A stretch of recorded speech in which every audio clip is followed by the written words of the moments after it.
बिस्मिल्लाहिर्रहमानिर्रहीम। अस्सलाम वालेकुम। आप देख रहे हैं नया किसान यूट्यूब चैनल। मैं हूं यासिर खान।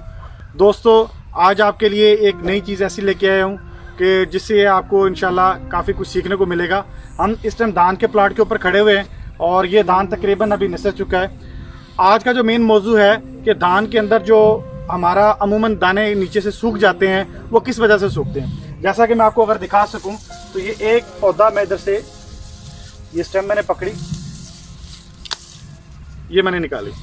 इसके ऊपर आप देखेंगे गौर से तो यहाँ से सिट्टा ऊपर वाला हिस्सा ये इसका खुश्क हो गया है। नीचे वाले से भी दोबारा दाने निकल रहे हैं पर ऊपर से ये दाने खुश्क हो गए हैं। फ्लैग लीफ इसका बिल्कुल ठीक है, पूरा पौधा बिल्कुल ठीक है, कोई बोरर नहीं है, पर ये इसका दाना जो है वो खुश्क होने इसके हवाले से मेन बताता चलूँ कि हमारा धान जब भी ये निसरना शुरू होगा, अगर उस टाइम बारिश जो है वो ज़्यादा होगी और बारिश का पानी अगर इस स्टेम के अंदर चला जाएगा, नाल के अंदर चला जाएगा, तो उस हालत के अंदर ये हमारे ग्रैंड्स जो हैं, इसके स्पाइकलेट जो हैं वो डेड हो जाते हैं, उसके सेल डेड हो जाते हैं। वो 72 घंटे तक अगर पानी इस स्पाइक के अंदर रहेगा तो उसकी वजह से ये दाने डेड हो जाते हैं, जिसकी वजह से ये ऊपर वाले हिस्से तक इसका ज़्यादा पानी का फोर्स था, उससे निकल रहा था, पानी खड़ा था तो उसने इन दानों को कर दिया।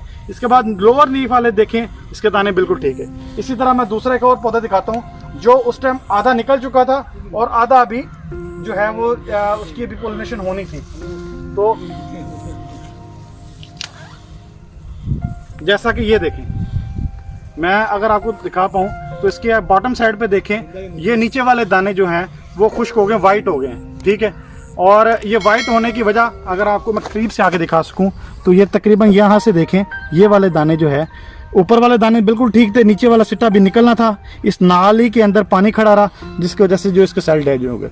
तो यही मेन वजह होती है, इसके ऊपर से डेड हुए हैं, इसके नीचे से डेड हुए हैं। तो इसका जो मेन वजह यही होती है कि हमारे धान के अंदर ये एक कुदरती अवामिल है, इसके अंदर कोई बीमारी कोई इसका जेनेटिकली फैक्टर नहीं होता, ये मौसम के ऊपर होता है। और हमेशा ज़्यादा बारिशें होंगी, ज़्यादा पानी बारिशों की होने की वजह से नाली के अंदर जो पानी खड़ा होता है वो इसको डैमेज करता है। तो उम्मीद करता हूँ कि आपको इस वीडियो से सीखने को मिला है और इसमें किसान भाइयों को परेशान होने की ज़रूरत नहीं है, जबकि ये खुद ही रिकवर हो जाता है। कुछ सेल डेड हो जाते हैं, जिसमें ज़्यादा पानी होगा वो डैमेज हो जाएगा, जिसमें नहीं होगा वो रिकवर कर जाएंगे।